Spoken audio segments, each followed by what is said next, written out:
This is Our View, brought to you by the proud members of the Washington Federation of State Employees.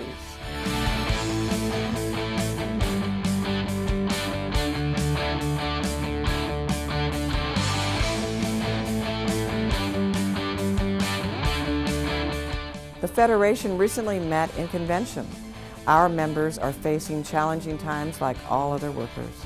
Here is an overview of our featured speakers whose themes reflected these challenging times.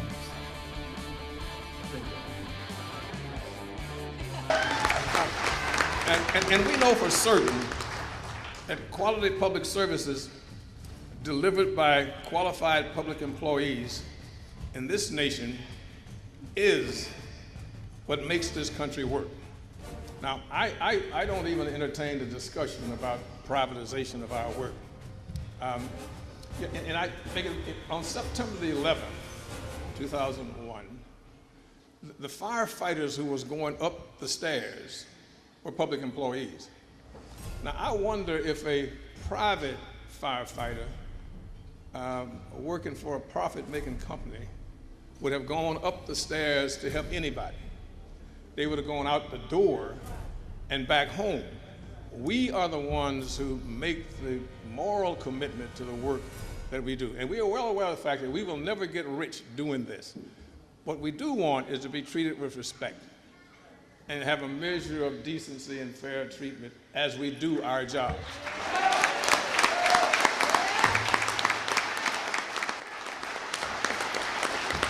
Now, in our arena, there's always a third party. There's always someone else in the mix, and that's the general public who pay the taxes and assume they're getting quality services. But it's our job to make them aware of the need and the value of the services we perform and the importance of our jobs. You know, some of us sometimes almost are ashamed to tell folks what we do. You know, we got a backyard neighbor who they say, well, I drive a truck for Fruhoff. Well, I work down at the county. Well, no, you don't just work down at the county or just work down at the state. You take care of some child who's been put in your care. You give support and aid to some senior citizen who can't take care of themselves. You handle the paper. You do all of the stuff that makes the county or the state or the city run.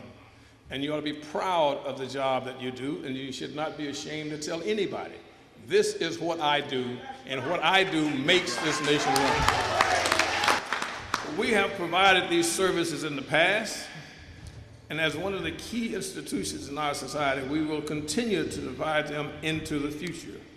Private employees performing quality of life services is a contradiction in logic. They just can't do it. They don't understand it. They don't feel for it. They don't have the personal relationships of individuals that need what we do. So they just do it for a paycheck. And while we enjoy getting paid, it requires a little bit more, and we give that extra bit. This union will fight to preserve our jobs in the public sector. No governor, no mayor, no city council member can assume that they will privatize our jobs without us fighting back.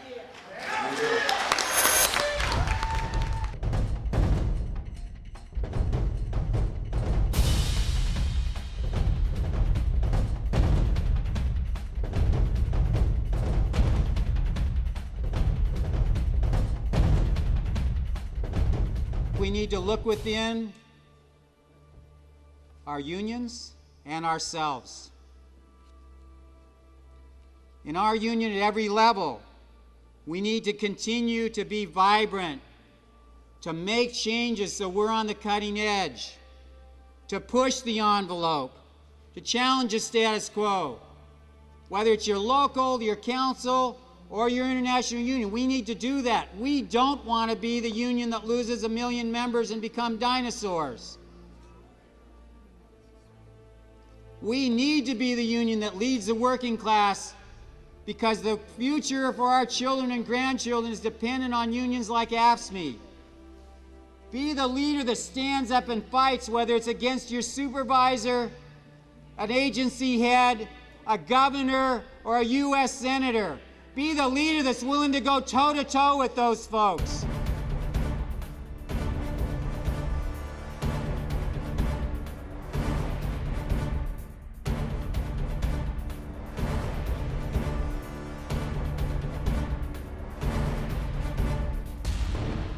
It's not just the 9-to-5 day that you put in, because all of you and all of your members truly care. Local 793, Western State Hospital employees, volunteered to paint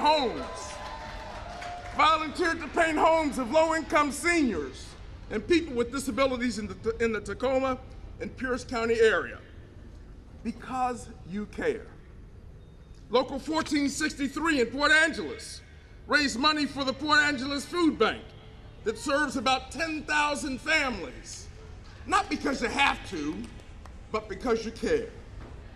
Local 491, Rainier Schools holds an annual holiday food drive, donating to the Buckley Kiwanis Food Bank, not because you have to, but because you care. And Local 1326 in Yakima runs an annual toy and food drive and sponsors some 30 children through the Salvation Army. Not because you have to, but because you care. The point is this: we take our role as public service workers way, way beyond our jobs. And we need to make sure that the governor understands this, that the politicians in this state understand this.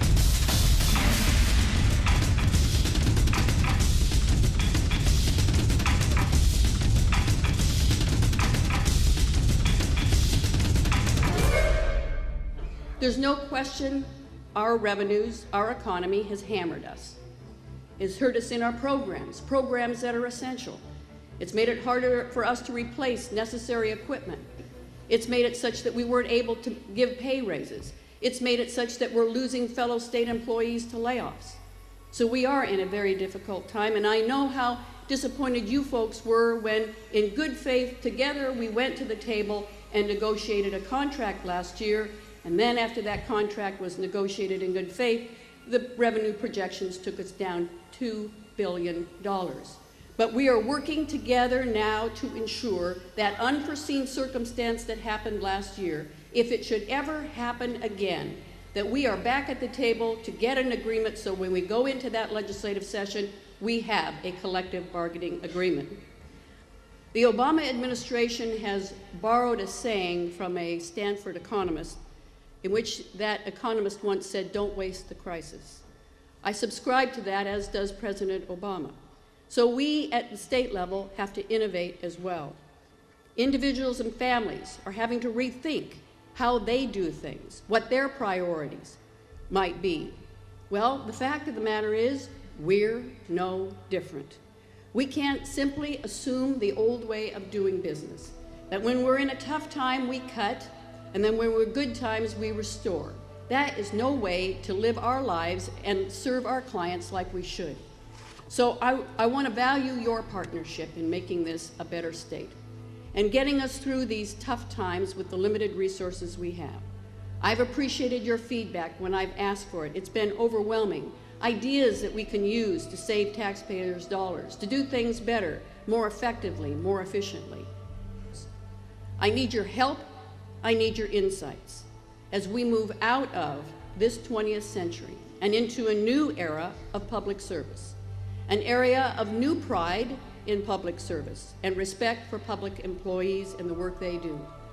Throughout my career, I've watched as people dissed on my fellow state employees and me, where at times I thought it was a thankless job. I want you to know I've never felt that way. I had my call to public service by John F. Kennedy. My enthusiasm, my belief, my respect, and my admiration for public service has never waned one moment. The fact of the matter is, we're trying to do some innovative things.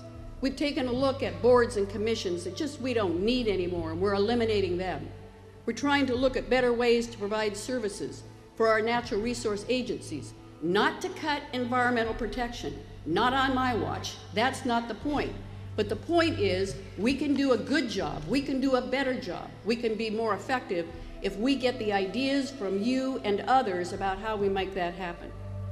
I'm grateful for the work that you have done and the efforts that you've put in. I want to partner with you as we move forward. We must focus on new ways, creative ways, innovative ways for us to do business. That will be critical as we secure public support when we need necessary revenue, that they will know they're getting a buck's worth of work for a buck that they're investing, and that they ought to respect and admire the people in public service for the work they do. Now, a look at our union history. Here is Ross Reeder. In many states, November is Labor History Month, and there are so many things that happen in November. Here's just one. November 1902 is the month given for the charter date of the Everett, Washington Central Labor Council. The reason, of course, for forming a Central Labor Council was to provide a place for local unions to have regular and systematic communication about one another's concerns, issues, and problems. People with much experience could help those with much less experience. It was a place where friendly politicians could speak to some of their constituents. It was a place where difficult employers could be asked to attend and explain their point of view. One of the activities of a labor council like the Everett one, which, by the way, is now known as the Snohomish County Labor Council, was to build a building to house union offices and meeting rooms. The Everett Central Labor Council was probably the first council to build, in our state, to build its own building. In 1901, a two-story wood frame building like the one here with the Plumbers Union standing in front of it was built, and this was the 2800 block of Lombard Street in Everett, just north of the Northern Pacific Railroad tracks. The building was added to in 1929. A three-story, counting basement, brick building was built next to the old wooden building, which stood until about the mid-30s, according to a photographic record. Architect drawings published in the Everett Press in 1929 show the original design to be most California style, with curved arches and a mission look. The final look was a little different, but when the building was totally cleaned and the bricks retucked in 1996, the beautiful tan sandstone entry was rediscovered. In the mid-1950s, the annex was added. Unfortunately, the new portion is not as interesting architecturally. It kind of reminds one of an old junior high school you used to go to. But this little property, which has been in the hands of organized labor in Everett, Washington now for over a century, has seen plots and plans, nightmares and dreams, discussions and arguments, major rallies and social events, all the activities that make up the community of a Central Labor Council. This has been Our View, the TV voice of Washington's working families. Remember, when you accept a paycheck for your hard work, you don't give up your rights. Thank you for watching.